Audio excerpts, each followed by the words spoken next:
morning. So good morning, members of the media, and thank you for coming out this morning to our Sunday morning media conference here at our party headquarters in San Fernando. And we welcome, of course, the persons who have joined us live on the Facebook stream this morning. We decided to have this media conference to address what has been happening in terms of the tone of the campaign thus far, and we of course are only into the second day since the nomination exercise took place on Friday, and we have another 3 weeks to election day on the 10th of August. And the MSJ believes that our statements and analysis of the situation are very important in terms of focusing the people of Trinidad and Tobago generally, and of course the constituents in the 5 seats that we are contesting, focusing them on what are fundamentally their interests and the issues in this election. With me this morning, Deputy Political Leader, Ms. Radhaka Gualbance, and the candidate, of course, for the vice seat for the MSJ, and Mr. Marlon Graves, who is our candidate for the Labre seat. And you know we are contesting 5 seats, and all of our candidates were successfully nominated on Friday. So we are on the ballot for the 5 constituencies of Bigger Mountain Central, Ms. Reggie St. Rose, Point Fortin, Mr. Ernesto Kiza, Labre, Mr. Marlon Graves, Vice Madam Ms. Radhaka Gualbance, and Point of Pear, my good self. I want to say that election campaigns are often the contributor to expose the real nature of candidates, of leaders, and of parties. For some, an election campaign might be something of a high, with all of the hype and the excitement and so on, and people might get a certain high out of that. And in their exuberance and their excitement, their real nature comes out. The real nature of individual candidates, the real nature of political parties gets exposed, and particularly of leaders. And we have already seen examples of this from individual candidates and from leaders of the 2 main political parties. What this demonstrates, and I'll come back to some of those examples in a moment, what this demonstrates really is the unbalanced state of those leaders and of those parties.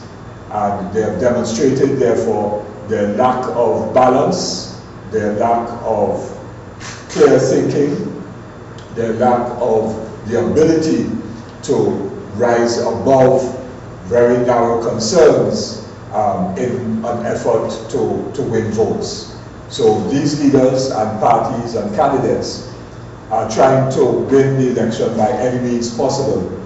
And they have resorted in the past, this is not new, they've resorted in the past to all kinds of efforts to mobilize their base by race and by religion in particular, sometimes by geography, and to generate a certain amount of prejudice, dislike, hatred even for persons and candidates of a different race, a different religion, a different geographical location.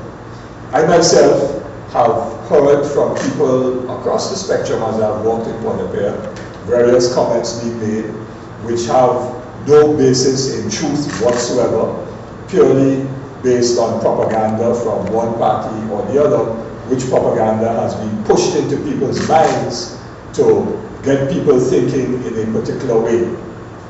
And of course, to discredit others on the basis of no facts, no information, just on the basis of pure propaganda. And of course, social media has been exacerbating this as falsehoods, untruths, all kinds of things get perpetuated ad nauseum.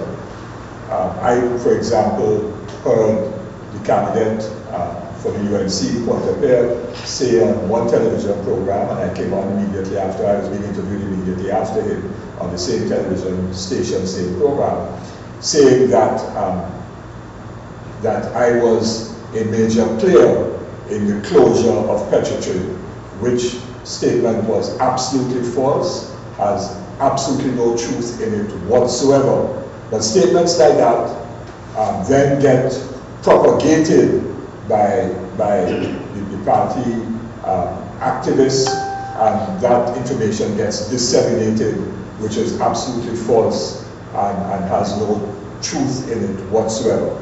So those are the kinds of tactics that both the UNC and the PNM have been using.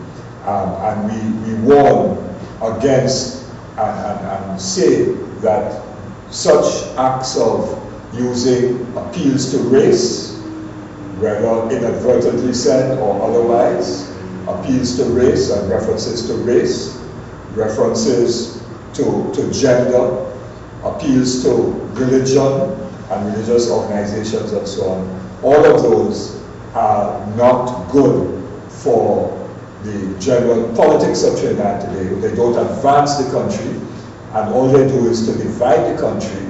And post the election, which will mean that whoever forms the government will be unable to mobilize the resources of the country, particularly the people resources of the country, for the immense task of reconstruction and redevelopment and transformation that is necessary given the crisis of COVID and other developments with respect to oil and gas and so on. So we condemn these as shameless. We also say that any attempt, and we're warning of this in front, because what happens when people get stirred up along lines of race and religion, emotive issues relating to identity, what can happen is that the election campaign can become violent. And we warn against any acts of violence in this election campaign, and we call on the leaders of particularly PNM and the UNC to engage in language that is not intemperate, that we engage in language that does not seek to inflame along lines of, as I said, race, religion, gender, and so on, to ensure that the election, which is a close vote election, is going to be one that does not degenerate and which Trinidad and Tobago will regret for many years to come. In that context, we say that the MSJ is indeed creating a balance.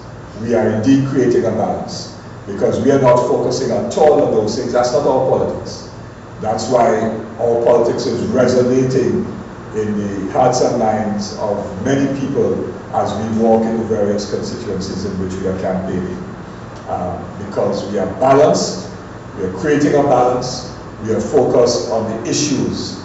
And we say to the people of Trinidad and Tobago, and in particular to those members of the electorate in the constituencies in which we are contesting, that they need to focus on the issues and what their interests are. And quite frankly, the interests of the ordinary working man or woman, the unemployed housewife with children, the businessman or woman who is struggling to get out of the COVID crisis, or who is facing problems of crime and criminality that's affecting business, or who has a problem with accessing foreign exchange, and so many other things that affect business people in this country.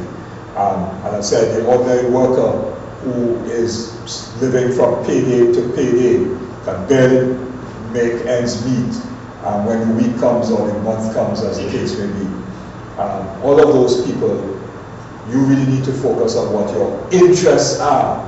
And your interests are not about the nature of your hair, the color of your skin, or where you worship, or your gender. Those are not or where you live. Those are not your interests. Your interests really are about how will you live a better life after this election? How will the country be better off after this election? And the statements being made on the platform by both of the traditional parties, the PN and the UNC, are a lot of old talk. They are filled with promises which they cannot deliver, or they're filled with simply statements of attacking one another and blame game. So each one is blaming the other for the state of the country, and neither of them is accepting responsibility for the 5 years which they had in charge, and during which 5 years they did nothing to bring about real change in this country. Both Mrs. Prasad's predecessor and Dr. Rowley had 5 years in charge of this country. Neither of them did anything in those 5 years to fundamentally change the economy, the social structure, or the nature of politics and our institutional and constitutional arrangements in Trinidad and Tobago. They both failed in that regard, but they're both blaming each other for what went wrong, or what is wrong today. And instead of attempting to offer a way forward. So we are calling on the people of Trinidad and Tobago to focus on your interests for a better life, for a better society, a better Trinidad and Tobago. And we are saying to those leaders and candidates and parties that this election, even just a few days old in terms of the campaign, has already exposed your nature and has exposed your thinking, or the absence of a philosophy, and has shown that you're really only prepared to win elections by any means necessary, even if that includes encouraging, inflaming, and inciting people along lines of race, religion, geography, and other means. And that we condemn as being absolutely shameless, and we in the MSJ are not going to engage in that whatsoever. We are focusing on the issues and on people's interests, as we did when we put the issue of the Point Pear refinery on the national agenda, and we have forced that on the national agenda, and that has been the main issue in this campaign so far. That was what the MSJ has done, and we will continue to do that in the days and weeks ahead as we address other fundamental issues affecting people. That is as a statement that we wish to make, and just to repeat that we are in fact therefore creating a balance, and the others are unbalanced in terms of their campaign. And I want to invite the Deputy Leader of the MSJ, Ms. Radhaka Gualbance, and a candidate for Faisaland, to speak about an incident that took place on Friday, nomination day, and when she will describe exactly what happened, which is an example of what I was just speaking and referring to, with respect to what happens when people seek to inflame and incite people with all kinds of emotive rhetoric. Mr. Lance. Yes, I'm Radhaka Gualbance, the Deputy Political Leader for the Movement for Social Justice, and the candidate for Faisaland constituency. Good morning to my political leader and to my comrade. Good morning to all. What I want to bring to the fore is that we have been in Faisaland walking for over 3 weeks, probably more.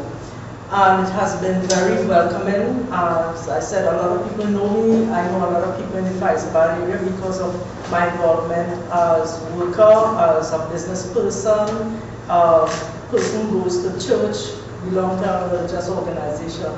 And so far I have been well received in a lot of communities, healthy discussion, especially when we talk about, especially the agriculture region, where they really want a lot done for agriculture, and they have the potential to do it, and we share with them the vision of the MSJ to do such. But on Thursday, something happened that really scared me, and I could sometimes understand why women would not want to be involved in politics. And as my political leader said, it's a reflection of the type of leadership we have and what they encourage and what they share with their members. We went to Berridge Trace, which is in Uropuch. We all came out of our vehicles and started walking. It was about 10 of us. And as we went further in, a guy, and I was engaged in one of the constituency, a guy came in with driving a Hilux, stopped in the middle of the road, got out from the Hilux, and started hurling abuse, focusing at me. At first I didn't think it was me, I thought it was the MSJ per se, the comrades who were with me, because it was like about 8 men, right? And his thing is that the MSJ is here to split the votes and destroy the opportunity of the UNC in getting into power, and that we should be stopped at all length. And he called out to the constituent by name, telling her to stop talking to us and chase us from our fence.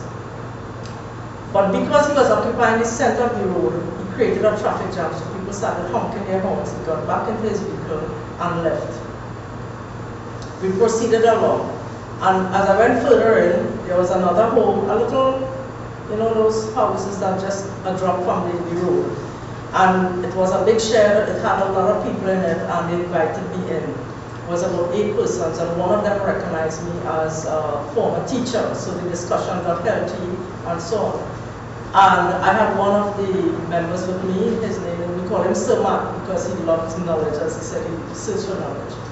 And he was with me collecting my data for me, and my other comrades had gone further down the street looking for an ideal location to keep a spot meeting. And one was in between us, halfway between where I was and where the others were.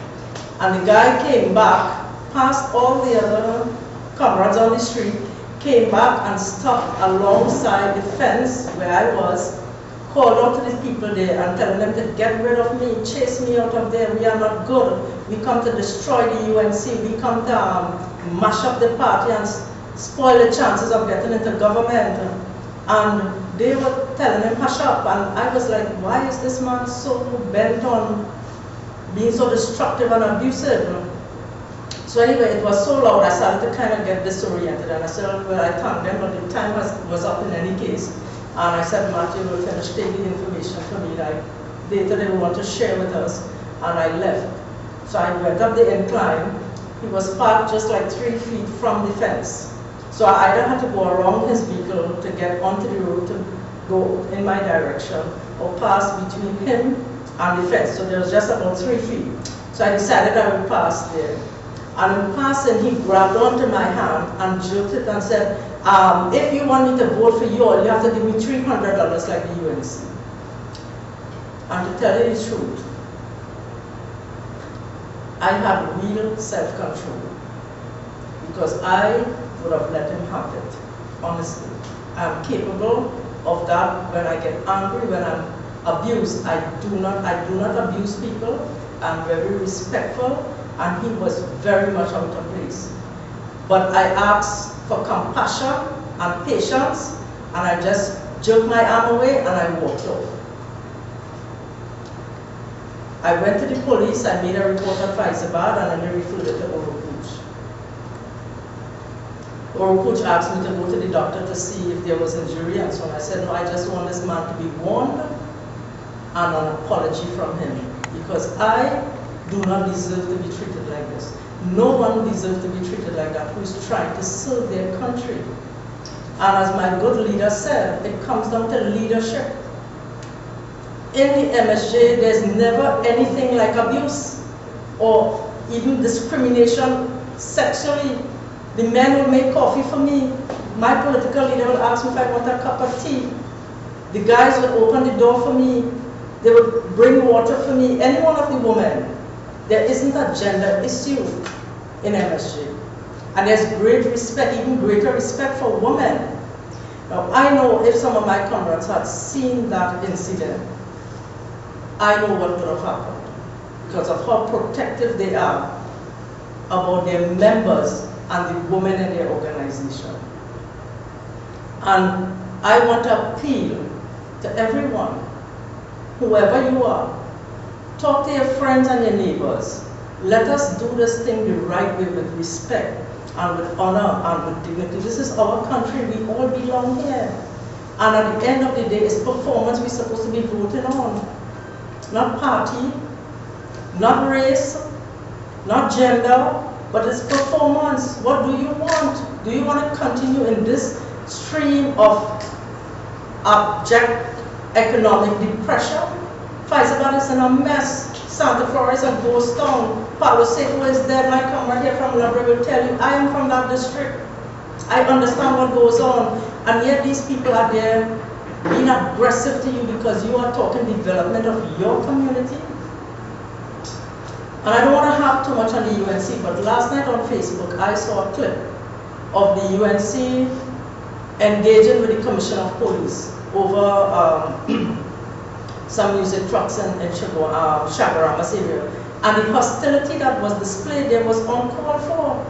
He was trying to ensure that they were following protocols. I saw a similar thing in Faizabad. The PNM had big motorcade and a big street parade the day of nomination. I don't know if they had protocols, but there was no police engaging anybody.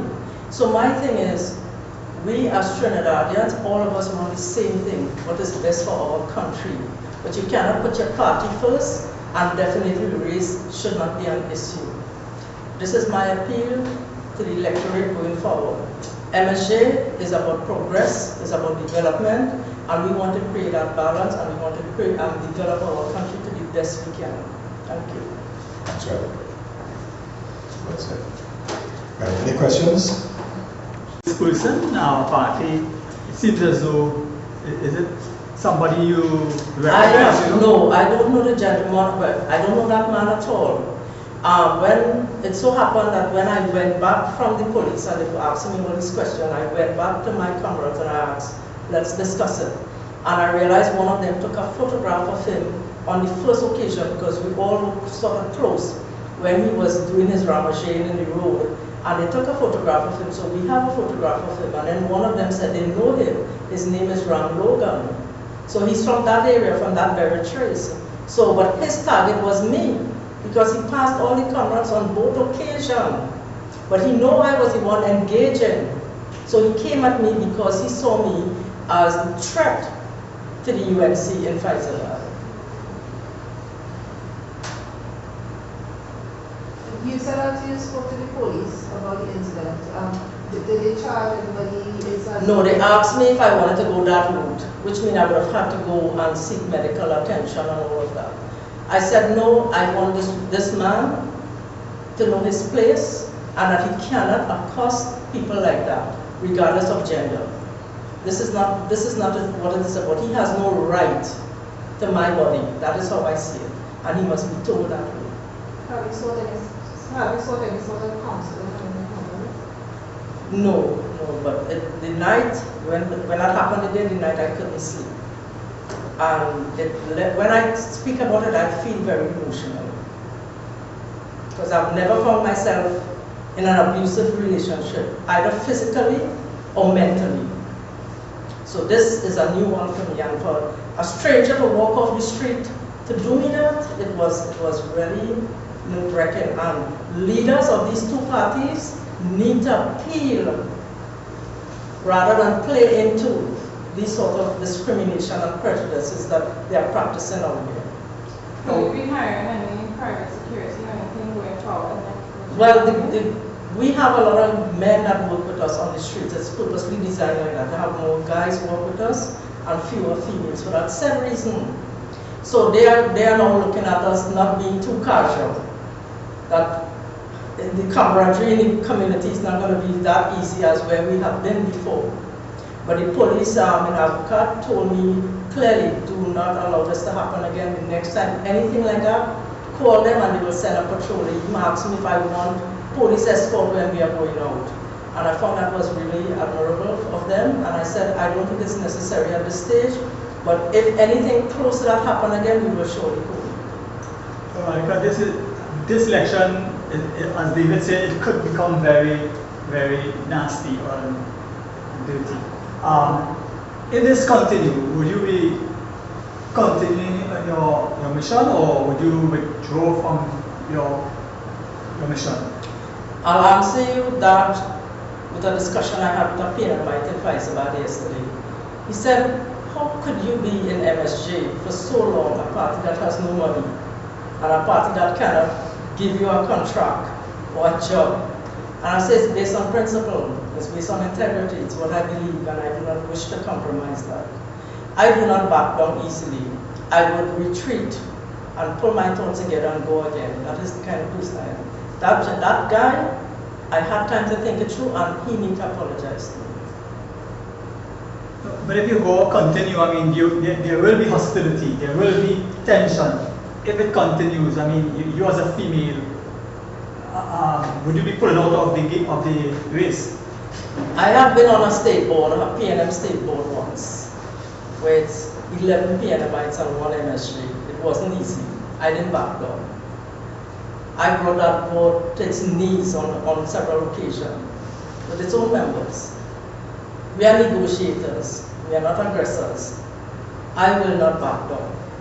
People trying to intimidate me, I can deal with that. But physical is different. Physical abuse, I'm not prepared for that. And you believe this occurred because of the statements being made on the campaign trail by the political leaders?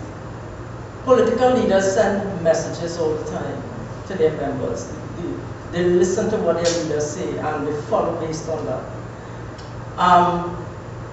These two political leaders of these two big parties, they like to throw slangs at each other and mud and behave hostile. And that is what happens down at the lower end. The people who are not, even some educated people get very hostile with people even on their Facebook page. So it filters down.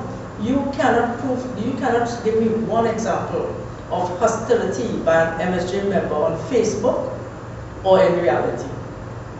Because that is not practiced by our leader, and certainly not by me, no member of the executive. So you have to lead by example, and we are seeing how they are leading. It shows we have a leadership crisis, but we don't want to acknowledge it, and some of us don't even know how to walk away from it. Because again, we are prejudiced. We pretend that we are religious, but if you are religious, you can't be prejudiced.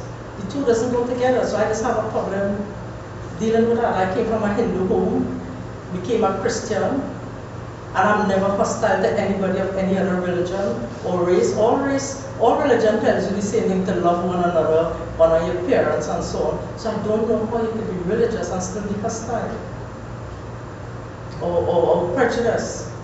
And that is what holding back our country, that prejudice. We pretend that we are one people. We love to say carnival is our showpiece of togetherness, but elections is really showing true character, as my political leader said, the true character of who we are, how racist we are, how prejudiced we are based on party and race, and sometimes even geography.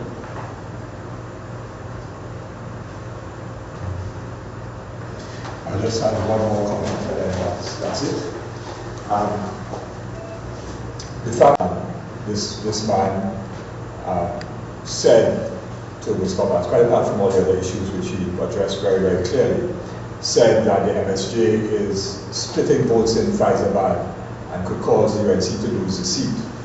And the comment made by Mr. Daniel Duki to me on nomination day, when he came up to me to wish me well, and I wished him well, but he said, "You're giving me a hard fight," is an indication that the MSJ is in fact doing very well on the ground in these elections. And that both of the parties, the traditional parties, most of the traditional parties, are very worried that the MSJ is going to cause a big upset on election day. So that is an indication of what is happening in this election.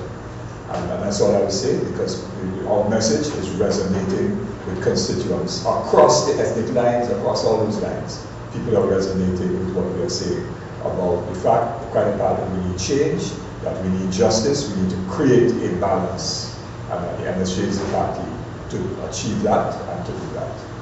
And I close with that statement. Yeah.